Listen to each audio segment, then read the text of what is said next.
suis Alexandre Bunand, je suis la 4e génération du domaine, le fils de Laurent, je gère la partie commerciale du domaine et on est ce soir au domaine Bunand pour une soirée lecture aux chandelles. Alors l'art et vin, ça a toujours été une grande histoire d'amour et donc on fait toute l'année des soirées, des événements autour de l'art avec des artistes, des peintres, des photographes.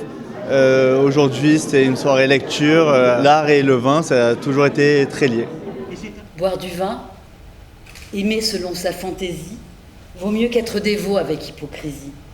Si l'ivrogne et l'amant sont voués à l'enfer, nul ne voudra du ciel ni de son ambroisie.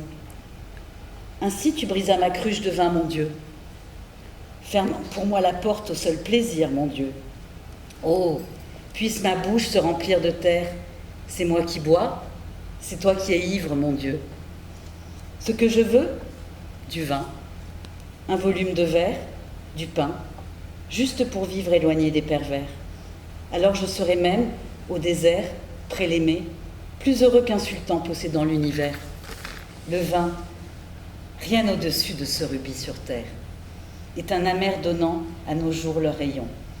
Bois du vin, car un jour ton corps sera poussière, dont on fera vaisseau, jarre, tasse, aiguière. Sois sans souci du ciel, sans souci de l'enfer. Le sage tremble-t-il en regardant sa bière ? Ce que nous enseigne la viticulture, c'est donc de renouer avec la nature et être présent à chaque instant, à une époque où l'attention se fragmente et où apprendre à voir la vie dans les détails, car c'est là, dans les nuances presque imperceptibles, que tout se joue. C'est aussi accepter le silence dans un monde bruyant, s'autoriser à l'ennui et laisser le vide nourrir l'esprit, car c'est souvent là que naît la créativité. C'est transformer la terre et le temps en émotion, offrir à chacun une part d'histoire à savourer, un fragment de vérité à partager. Chaque bouteille raconte un dialogue intime entre la nature, le temps et l'homme. Elle nous invite à ralentir, à écouter, à savourer l'instant. Alors, levons nos verres à la beauté du vin, mais aussi à tout ce qu'il incarne, l'amour de la terre, le partage et l'espoir, et levons-les à celles et ceux qui, comme Paul et Pierre, ont su bâtir sur des fondations invisibles et croire que le meilleur est encore à venir. Est-ce que l'art et le vin font bon ménage ? L'art et le vin font bon ménage chez les vignerons indépendants. Pourquoi ? Parce que les vignerons indépendants ont une particularité.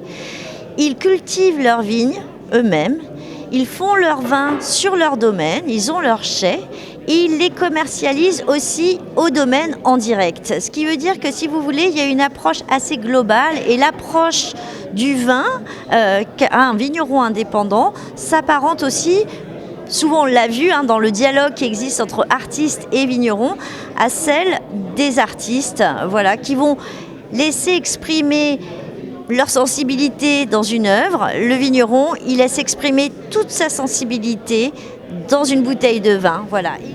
Nous sommes des vignerons qui étaient en Algérie et lorsque nous avons été nationalisés, nos terres ont été nationalisées en Algérie française, nous avons dû quitter et j'ai acheté ce domaine ici en 61. Aujourd'hui, le domaine s'est beaucoup agrandi parce que j'ai une grande famille. J'ai mes enfants et mes petits-enfants qui travaillent avec nous. Et aujourd'hui, nous cultivons ici environ 80 hectares de vignes. C'est une belle histoire, oui. C'est une belle histoire parce que les enfants sont là pour la suite et pour la continuer, parce que c'est une histoire qui mérite du temps. Les choses dans la vigne et dans les plantations que nous faisons, tout ça, sont faites pour beaucoup de temps.